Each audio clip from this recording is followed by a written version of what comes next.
नमस्कार दोस्तों, easy to learn में फिर से एक बार आपका बहुत बहुत स्वागत है। कल कल तक हमने जनरेटर के बारे में पढ़ा था, डीसी जनरेटर के बारे में। और आज के लेक्चर में हम देखेंगे मोटर। आज से हम डीसी मोटर चालू करने जा रहे हैं। क्या डीसी मोटर चालू करने जा रहे हैं? तो सबसे पहले उसका हम प्रिंसिपल देख लेते हैं कि डीसी मोटर किन प्रिंसिपल पे वर्क करती है। डीसी मोटर को रोटेट करने के लिए उसका प्रिंसिपल क्या है, ये आज हम देख लेते हैं। तो आइए दोस्तों, हम समझ लेते हैं मोटर के प्रिंसिपल को। दोस्तों, सबसे पहली बात कि किसी भी ऑब्जेक्ट को रोटेट करने के लिए या फिर मूव करने के लिए हमें किसकी ज़रूरत होती है? ज़रा सोचिए। किसी भी मोटर छोड़िए, किसी भी ऑब्जेक्ट को या फिर किसी भी सब्जेक्ट को मूव करने के लिए या फिर रोटेट करने के लिए हमें किसकी ज़रूरत होती है? सबसे ज़्यादा नीड किसकी होती है? फोर्स की। एग्जैक्टली हमें फोर्स की रिक्वायरमेंट है। तो सबसे पहले हम लिख लेते हैं हमें किसकी ज़रूरत है। पहले तो फोर्स की। ठीक है। अब चलो, किसी तरह से हमने फोर्स को भी जनरेट कर लिया, फोर्स भी हमें मिल गया। लेकिन फोर्स जनरेट करने के लिए हमें किसकी ज़रूरत पड़ेगी? In case of DC motor, force generate करने के लिए हमें किसकी ज़रूरत पड़ेगी? मैग्नेट की यानी मैग्नेटिक फील्ड की। मैग्नेट क्या करता है? मैग्नेटिक फील्ड यानी फ्लक्स प्रोड्यूस करता है। यानी कि हमें और किसकी ज़रूरत पड़ेगी? नंबर 2 पे ये फोर्स क्रिएट करने के लिए हमें फ्लक्स की। चलो, यहाँ तक तो ठीक है कि फ्लक्स हमें मिलेंगे, लेकिन हमें फ्लक्स कहाँ से मिलेंगे? एक तो हमें परमानेंट मैग्नेट यूज करना पड़ेगा और दूसरा इलेक्ट्रोमैग्नेट। हाँ, अब इलेक्ट्रोमैग्नेट प्रोड्यूस करने के लिए हमें किसकी रिक्वायरमेंट है? बराबर, एकदम बराबर, करंट की। हमें किसकी रिक्वायरमेंट है? करंट की। अगर हमें ये तीन चीज़ों का कॉम्बिनेशन कर दे तो हमें फोर्स मिल जाएगा या फिर रोटेशन मिल जाएगा। किसका? इलेक्ट्रिक मशीन का। अब इलेक्ट्रिक मशीन यानी डीसी मशीन, हम कौन सी मोटर दिख रहे हैं यहाँ पे? DC motor. अब ये तीनों फैक्टर अगर हमें मिल जाए, अगर उनके कॉम्बिनेशन से हम रोटेट कर सकते हैं मोटर को, तो ये तीनों फैक्टर किस रूल से रिलेट करते हैं? जरा सोचिए, ये तीनों फैक्टर किस रूल से रिलेट करते हैं? ये तीनों फैक्टर फ्लेमिंग रूल से, फ्लेमिंग राइट हैंड रूल या लेफ्ट हैंड रूल, इससे रिलेट करते हैं। लेकिन जब हम जनरेटर पढ़ रहे थे तभी हमने देखा था कि फ्लेमिंग राइट हैंड रूल जो है वो जनरेटर के लिए एप्लीकेबल है। कैसे और क्या, ये हमने जनरेटर पढ़ते वक्त देख लिया था। लेकिन फ्लेमिंग लेफ्ट हैंड रूल हमें मोटर के लिए एप्लीकेबल है। हम मोटर के लिए इस्तेमाल करते हैं कौन सा? Fleming left hand rule. तो फ्लेमिंग लेफ्ट हैंड रूल क्या कहता है हमारा? फ्लेमिंग लेफ्ट हैंड रूल क्या कहता है हमारा? देखिए, मैं आपके सामने फिंगर रख रहा हूँ, ठीक है। मुझे क्या चाहिए? ये तीनों फिंगर एक दूसरे से परपेंडिकुलर चाहिए, ठीक है मेरे परपेंडिकुलर। तो मेरा थंब क्या रिप्रेजेंट करता है? फोर्स को, ठीक है। थंब क्या रिप्रेजेंट करता है? डायरेक्शन ऑफ फोर्स को। और मेरा ये फिंगर जो 4 फिंगर है, ये फिंगर क्या रिप्रेजेंट करता है? मैग्नेटिक फ्लक्स को, डायरेक्शन ऑफ मैग्नेटिक फ्लक्स। और ये जो है मेरा मिडल फिंगर, ये क्या करता है? करंट की डायरेक्शन को शो करता है, डायरेक्शन ऑफ करंट, ठीक है। ये मेरा फ्लेमिंग लेफ्ट हैंड रूल हो गया। यही रूल मैं यहाँ पे अप्लाई करता हूँ। देखिए किस तरीके से। अगर मैं मान लो ये जो क्रॉस मैंने दिखाए हैं, ये क्या है? Armature conductor. इसमें जो क्रॉस मैंने दिखाए हैं, ये अगर मेरी इनसाइड करंट की डायरेक्शन शो कर रहे हैं, जैसे कि हमने जनरेटर में भी देखा था, ये मेरे क्रॉस जो है वो इनसाइड करंट की डायरेक्शन दिखा रहे हैं, और ये जो डॉट है ये मेरे करंट की डायरेक्शन को आउटसाइड दिखा रहे हैं। तो देखिए, यहाँ पे हम फ्लेमिंग लेफ्ट हैंड रूल लगा देते हैं। जब मैं करंट की डायरेक्शन इनसाइड, अब करंट की डायरेक्शन कौन सा फिंगर शो करता है? Middle finger. तो करंट की डायरेक्शन मैंने अगर इनसाइड रख दी, करंट की डायरेक्शन अगर मैंने इनसाइड रख दी, तो मेरा फ्लक्स कौन सा फिंगर शो करता है? ये 4 फिंगर, ये मैग्नेटिक फ्लक्स की डायरेक्शन दिखाता है। अब देखिए, मैं यहाँ पे ड्रॉ कर देता हूँ फ्लक्स की डायरेक्शन। इस डायरेक्शन से फ्लक्स फ्लो होंगे, ठीक है। अब फ्लक्स की डायरेक्शन भी दिखा दी। तो अब देखिए, फोर्स कौन सा फिंगर दिखा रहा है? फोर्स मेरा थंब दिखा रहा है। अगर मेरा फोर्स जो थंब दिखा रहा है, तो डायरेक्शन कौन सी होंगी, इस साइड से, यानी कि एंटी क्लॉकवाइज। कौन सी डायरेक्शन हो जाएगी, एंटी क्लॉकवाइज। सेम अगर इस साइड भी आप left hand rule, Fleming left hand rule लगा दोगे, तो करंट की डायरेक्शन मेरी डाउन साइड में है, यानी कि इन साइड में है, सॉरी माय मिस्टेक, करंट की डायरेक्शन अप साइड में है, यानी कि बाहर निकलने की साइड में है, यानी कि आउटसाइड में है। तो मेरी रोटेशन भी कैसे हो जाएगा, आप लगा के देख लीजिए एक बार, आपको भी डायरेक्शन ऐसी ही मिलेगी, फोर्स की डायरेक्शन ऐसी ही मिलेगी। अगर मेरी फोर्स की डायरेक्शन एंटी क्लॉकवाइज है, मुझे आर्मेचर को रोटेट करने के लिए जो फोर्स रिक्वायरमेंट है, उसकी डायरेक्शन अगर एंटी क्लॉकवाइज है, तो मेरा रोटर कौन सी डायरेक्शन से रोटेट करेगा, एंटी क्लॉकवाइज डायरेक्शन से ही रोटेट करेगा। चलिए इस डायग्राम से थोड़ा सा अच्छे से समझ लेती है। मेरा एक ये डीसी मोटर है, उसको मैंने सप्लाई दे दिया वी। अब देखें, हाँ यहाँ पे मेन चीज़ देखिए, जनरेटर में क्या होता था, हम सप्लाई कलेक्ट करते थे, मैकेनिकल एनर्जी दे के इलेक्ट्रिकल सप्लाई लेते थे, इलेक्ट्रिकल एनर्जी लेते थे। लेकिन मोटर में क्या होता है, हम इलेक्ट्रिकल सप्लाई देते हैं और मैकेनिकल एनर्जी को आउटपुट में कलेक्ट करते हैं। इसका मतलब ये क्या है, कन्वर्टर ही है ना, जैसे मैंने जनरेटर में बताया था, ये एक कन्वर्टर है। जनरेटर क्या करता है, मैकेनिकल एनर्जी को कन्वर्ट करके किस में देता है, इलेक्ट्रिकल एनर्जी में। और मोटर क्या करता है, इलेक्ट्रिकल एनर्जी को कलेक्ट करके इलेक्ट्रिकल एनर्जी को लेके मैकेनिकल में आउटपुट देता है, मैकेनिकल एनर्जी हमको देता है। तो इसीलिए मैंने, अब हम बात मोटर की कर रही है, इसलिए मैंने यहाँ पे वी सप्लाई लगा दिया, वोल्टेज वी वोल्ट लगा दिया। अब देखिए, ये मेरा पॉजिटिव हो गया, ये मेरा निगेटिव होगा, यानी कि करंट की डायरेक्शन क्या होगी, इनसाइड। इसमें कौन सी होगी, इनसाइड। करंट की डायरेक्शन इनसाइड। अब इसमें आउटसाइड, यहाँ से बाहर निकल रहा है ना मेरा करंट, इसलिए आउटसाइड। तो मेरी रोटेशन किस डायरेक्शन से होगी, रोटेशन एंटी क्लॉकवाइज डायरेक्शन से होगी। इस तरीके से अगर मेरा फोर्स जो है वो एंटी क्लॉकवाइज डायरेक्शन में मुझे मिलता है, किसकी बदौलत, किसके हिसाब से मैं कह रहा हूँ या फिर आप कह रहे हो, इसके हिसाब से नहीं, किसके हिसाब से, फ्लेमिंग लेफ्ट हैंड रूल के हिसाब से।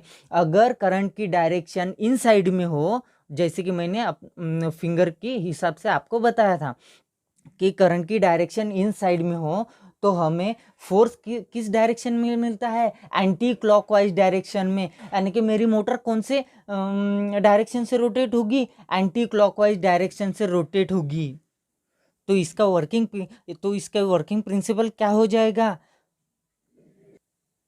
when a current carrying conductor placed in a magnetic field it experience a mechanical force। अगर हम कोई भी करंट कैरिंग कंडक्टर, ये कौन सा कंडक्टर है हमारा, करंट कैरिंग कंडक्टर है कि नहीं है, करंट कैरिंग कंडक्टर, ये करंट कैरिंग कंडक्टर है क्या नहीं।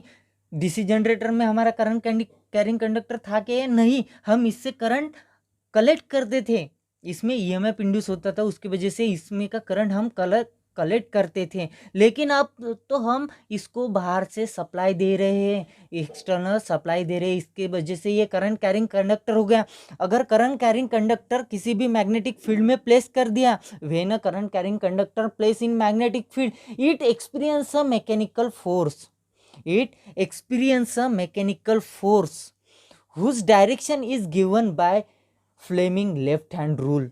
किसकी बदौलत इसकी डायरेक्शन हम किसकी बदौलत आइडेंटिफाई करते हैं, किसकी बदौलत ये डायरेक्शन हमें शो करता है, हमें फ्लेमिंग लेफ्ट हैंड रूल की बदौलत हमें इसकी डायरेक्शन मिलती है।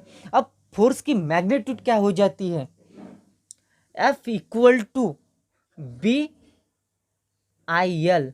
बी क्या है, फ्लक्स डेंसिटी, आई क्या है, फ्लक्स, बी क्या है, फ्लक्स, आई क्या है, करंट, और ये यल क्या है, लेंथ ऑफ कंडक्टर। यही हमारा फोर्स है, यही क्या है हमारा फोर्स। अगर फोर्स किसकी वजह से एंटी क्लॉकवाइज दिखा रहा है हमें, फ्लेमिंग राइट हैंड की वजह से। अभी अभी हमने देखा था। इसका मतलब मेरा रोटर किस डायरेक्शन से रोटेट होगा, एंटी क्लॉकवाइज डायरेक्शन से रोटेट होगा। और जब रोटर रोटेट होगा, जब इलेक्ट्रिक सप्लाई मैं दे रहा हूँ, उसके बाद मुझे फोर्स मिल रहा है, उसकी वजह से एंटी क्लॉकवाइज फोर्स मिल रहा है, उसकी वजह से मेरा रोटर क्या हो रहा है, एंटी क्लॉकवाइज डायरेक्शन में रोटेट हो रहा है। इसका मतलब मुझे मैकेनिकल एनर्जी मिल रही है, यानी कि रोटेटिंग आउटपुट मिल रहा है। कौन सी डायरेक्शन से, एंटी क्लॉकवाइज डायरेक्शन से मुझे रोटेटिंग एनर्जी मिल रही है यहाँ पे। अब चलिए इसके कुछ पॉइंट देख लेते हैं।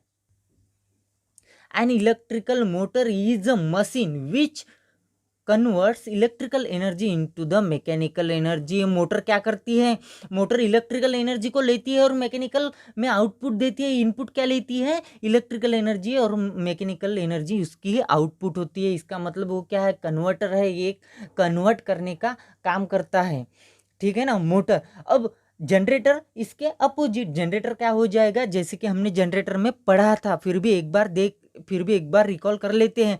जनरेटर क्या करता है, मैकेनिकल एनर्जी लेता है और इलेक्ट्रिकल एनर्जी में हमें आउटपुट देता है। It action is based on the principle of that when the current carrying conductor, ये ध्यान में रखिए, जब भी मोटर का कंसेप्ट आएगा, मोटर का, तब करंट कैरिंग कंडक्टर ये नाम जरूर आएगा, क्योंकि हम बाहर से सप्लाई दे रहे हैं, इसकी वजह से एक्सटर्नल सप्लाई दे रहे हैं, इसकी वजह से वो करंट वो कंडक्टर क्या कर रहा है, करंट को कैरी कर रहा है, इसलिए करंट कैरिंग कंडक्टर ये आ गया है। इसके अगर मैं करंट कैरिंग कंडक्टर नहीं लगाता हूँ तो क्या मतलब हो जाएगा उसका, कि कंडक्टर करंट कैरी नहीं कर रहा, इसका मतलब मैं मोटर की बात नहीं कर रहा हूँ, जनरेटर की बात कर रहा हूँ, ये हो जाएगा उससे। तो current carrying is place in the magnetic field is experience a mechanical force. कौन सा फोर्स, मैकेनिकल फोर्स। अगर करंट कैरिंग कंडक्टर को मैं मैग्नेटिक फील्ड में रखता हूँ तो वो क्या करता है, वो एक्सपीरियंस करता है, उसके ऊपर फोर्स एक्ट हो जाता है। कौन सा, mechanical force, whose direction is given by Fleming right hand rule. अभी अभी हमने देखा था, उसकी डायरेक्शन कैसे आइडेंटिफाई करते हैं हम, या फिर किसकी बदौलत हम शो करते हैं फ्लेमिंग लेफ्ट हैंड रूल की बदौलत, ठीक है। And whose magnitude is given by F. अभी अभी हमने देखा था एफ, फोर्स क्या, कौन सी मैग्नीट्यूड दिखाता है हमें, बी आई एल, बी यानी फ्लक्स, आई यानी करंट, एल यानी लेंथ ऑफ कंडक्टर, और न्यूटन में हम उसका यूनिट होता है, ये तो सभी को पता ही होगा। when its field magnet when its field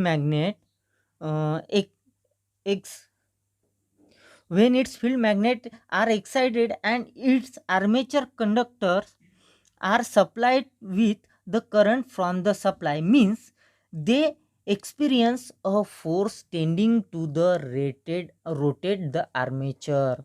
अगर मैं किसी भी करंट कैरिंग कंडक्टर को, आर्मेचर करंट कैरिंग कंडक्टर को मैं मैग्नेटिक फील्ड में अगर रख दूं तो वो क्या एक्सपीरियंस करेगा, जैसे पहले पॉइंट के अनुसार, हाँ, वो फोर्स को एक्सपीरियंस करेगा। वही फोर्स रिस्पॉन्सिबल किसके लिए होगा, आर्मेचर के रोटेशन के लिए, वही फोर्स रिस्पॉन्सिबल होगा आर्मेचर के रोटेशन के लिए। इसी की बदौलत हमें मोटर रोटेट होते हुए मिलती है, मैकेनिकल आउटपुट मिलता है, हमें रोटेटिंग आउटपुट मिलता है, किसकी बदौलत, फोर्स की बदौलत।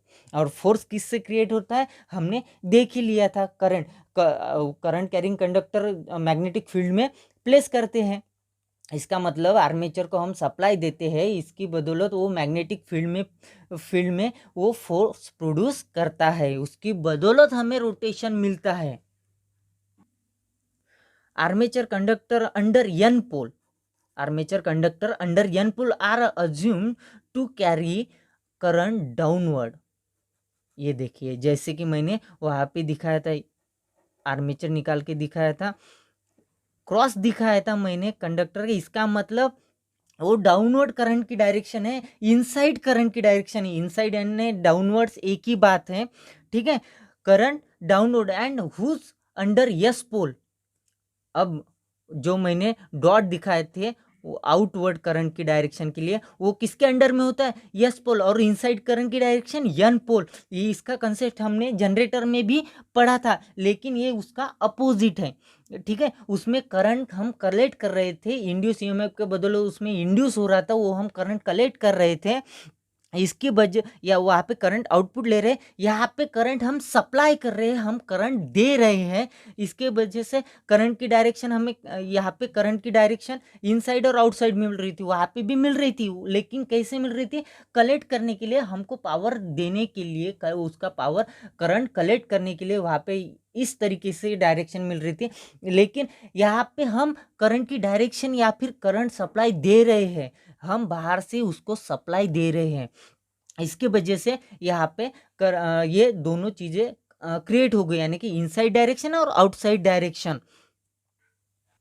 अब इनसाइड डायरेक्शन किसके वजह से हो रही है, यन पोल की वजह से, और आउटसाइड डायरेक्शन किसके अंडर, सॉरी वजह से नहीं हो रहे, किसके अंडर में आ रही है, इनसाइड डायरेक्शन यन पोल के अंडर में आ रही है, आउटसाइड डायरेक्शन यस पोल के अंडर में आ रही है, to carry the current upward यानी आउटसाइड डायरेक्शन, जो कि मैंने अभी अभी बताया। By applying the Fleming left hand rule the direction of the force on each conductor can be found. अब देखिए, करंट की डायरेक्शन भी हमें पता है, यहाँ पे यन मैग्नेट है, यहाँ पे यस मैग्नेट है। अगर हमें करंट की डायरेक्शन भी पता है और मैग्नेटिक फील्ड की भी डायरेक्शन, फ्लक्स की भी डायरेक्शन हमें पता है, फ्लक्स की भी डायरेक्शन हमें पता है, ये दोनों डायरेक्शन पता है, तो फ्लेमिंग लेफ्ट हैंड रूल की वजह से, बदौलत फ्लेमिंग लेफ्ट हैंड रूल को स्टडी करके हम फोर्स की भी डायरेक्शन हम निकाल सकते हैं। वही फोर्स की थंब हमें क्या इंडिकेट करता है, फोर्स की डायरेक्शन। इसीलिए यहाँ पे कहा गया है on each conductor can be found, किसकी, force on each conductor can be found, उसके वजह से हम फोर्स की डायरेक्शन हम फाउंड कर सकते हैं, निकाल सकते हैं। It will be seen that each conductor experience a force which tends to the rotate the armature in anti-clockwise direction। यही force Fleming left hand rule की वजह से हमें जो फोर्स की डायरेक्शन मिल रही है, वो कैसी मिल रही है, एंटी क्लॉकवाइज डायरेक्शन मिल रही है, इसलिए हमारा रोटर भी कैसा हो, रोटेट होगा। अगर किसी भी चीज़ पे आप क्लॉकवाइज डायरेक्शन से फोर्स लगा रहे हो, रोटेटिंग की बात कर रहा हूँ मैं यहाँ पे, ना फॉरवर्ड ना रिवर्स डायरेक्शन, ना अपवर्ड ना डाउनवर्ड डायरेक्शन की बात कर रहा हूँ, हमारे डायरेक्शन, हम फोर्स की समझ लीजिए, एक मैंने पीस ले लिया, एक ऑब्जेक्ट ले लिया, एक तो मैं अप डाउनवर्ड डायरेक्शन से फोर्स लगा सकता हूँ, या फिर मैं अपवर्ड डायरेक्शन से फोर्स लगा सकता हूँ, या राइट या लेफ्ट, ठीक है। मैं चारों दिशाओं से इसके ऊपर फोर्स लगा देता हूँ, जिस दिशा से इस पे ऊपर फोर्स लगाऊंगा, ये इसकी मूवमेंट कैसी होगी, उस डायरेक्शन से होगी। अगर मैं रोटेटिंग की बात कर रहा हूँ, तो एक तो मैं क्लॉकवाइज डायरेक्शन से फोर्स लगा सकता हूँ, एक तो मैं एंटी क्लॉकवाइज डायरेक्शन से फोर्स को लगा सकता हूँ। अगर मेरा फोर्स एंटी क्लॉकवाइज डायरेक्शन से है, तो मेरा रोटर भी कौन से डायरेक्शन से रोटेट होगा, एंटी क्लॉकवाइज डायरेक्शन से रोटेट होगा। इससे हमें समझ में आ जाता है, इससे हम कंक्लूजन निकाल सकते हैं कि जनरेटर में हमें फ्लेमिंग राइट हैंड रूल की ज़रूरत पड़ती थी, लेकिन मोटर में लेफ्ट हैंड रूल की ज़रूरत पड़ती थी। अब देखिए क्यों ज़रूरत पड़ती थी और कैसे। अब देखिए, जैसे जनरेटर का काम क्या था, मैकेनिकल एनर्जी को लेना और इलेक्ट्रिकल एनर्जी को आउटपुट में आउटपुट उसका इलेक्ट्रिकल एनर्जी होता था। अब मोटर का क्या काम है, इलेक्ट्रिकल एनर्जी को इनपुट करके लेता है वो, और आउटपुट मैकेनिकल एनर्जी देता है। यानी कि दोनों का शायद मैं उल्टा बोल गया क्या, हाँ मुझे लगता है मैं उल्टा बोल गया, चलो ठीक है कोई बात नहीं, दोबारा से लेते हैं। जनरेटर का काम क्या है, इनपुट वो मैकेनिकल एनर्जी लेता है और आउटपुट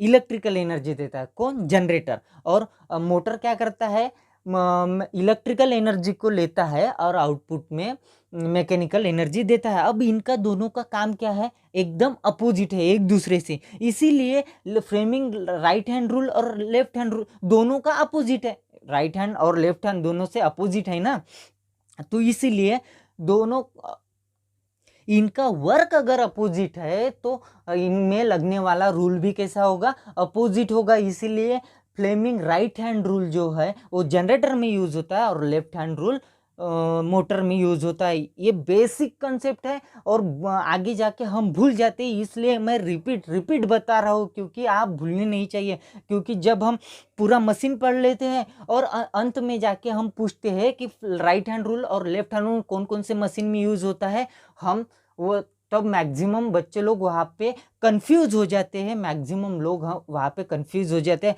आप कंफ्यूज हो ना जाए इसलिए मैं आपके दिमाग पे ये राइट हैंड रूल और लेफ्ट हैंड रूल हैमरिंग कर रहा हूँ बार बार, क्योंकि जनरेटर और मोटर का प्रिंसिपल ही यही है, लेफ्ट हैंड रूल और राइट हैंड रूल, ये प्रिंसिपल ही है इसका।